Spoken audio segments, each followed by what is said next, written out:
একটা টিকিটের জন্য রাত ভর অপেক্ষা, আর অপেক্ষার ফল যে মিষ্টি হয় সেটা কে না জানে। মালদ্বীপের রাজধানী মালেতে নেপালের বিপক্ষে অনূর্ধ্ব-20 সাফের সেমিফাইনাল খেলেছে বাংলাদেশ। মাঠে ছিল না তিল ধারণের ঠাঁই, গ্যালারি ছিল লাল সবুজ সমর্থকদের দখলে। দূর দেশে খেললেও মানিক মিঠুরা পেয়েছেন ঘরের মাঠে খেলার অভিজ্ঞতা।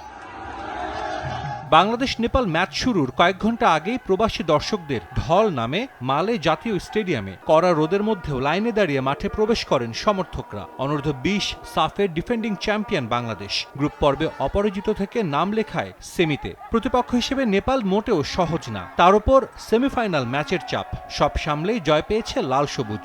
সমর্থকদের স্বপ্ন ভারতকে হারিয়ে এবার শিরোপা ঘরে তুলবে বাংলাদেশ। টিকেটের জন্য যে একটা হাহাকার ছিল, হাজার কষ্টের পরে আমরা টিকিটটা পাইছি, পাওয়ার পাশে খেলা দেখতে পারছি, বিজয় হয়েছে আমাদের টিমের। একটা আমরা অনেক আনন্দিত সবাই। আমরা নেপালের সাথে আজকে জিতেছি, আমরা বাংলাদেশি দর্শক খুবই উপভোগ করেছি, আর ইনশাল্লাহ আশা রাখি ইন্ডিয়ার সাথে আমরা জিতবো ফাইনালে। একটা টিকিট 100 টাকা, 200 টাকা, 300 টাকা সব পর্যন্ত গেছে। আমরা প্রস্তুত আছি, 300 না 500 টাকা হলো আমরা টিকিট নিয়ে স্টেডিয়ামে খেলা দেখতে আসবো।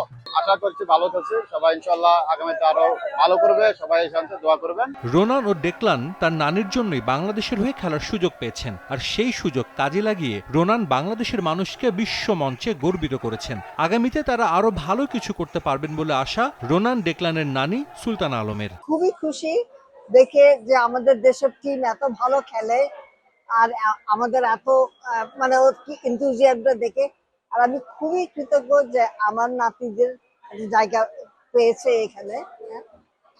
বরাবর আমার শখ ছিল যে আমাদের দেশের জন্য যদি ইনভলভ হয় খুব ভালো হয় আর কি। টুর্নামেন্টের কদিন আগেই যুবদলের দায়িত্ব নেন মার্ক কক্স। প্রথম অ্যাসাইনমেন্টেই দলকে তুলেছেন সাফের ফাইনালে। মানিক সুলিভানরা পরিশ্রমের ফলই পাচ্ছেন বলে জানান কোচ। ছেলেরা গেল 4-5 সপ্তাহ অনেক পরিশ্রম করেছে, মাঠে তারা সেই ফল পেয়েছে। এই দলটা সবার। আপাতত এই জয়টা ছেলেরা উপভোগ করুক, এরপর ফাইনাল নিয়ে পরিকল্পনা করব। ফাইনালটা মোটেও সহজ হবে না। শুক্রবার ফাইনালে ভারতের মুখোমুখি হবে বাংলাদেশ। সময় সংবাদ, মালদ্বীপ।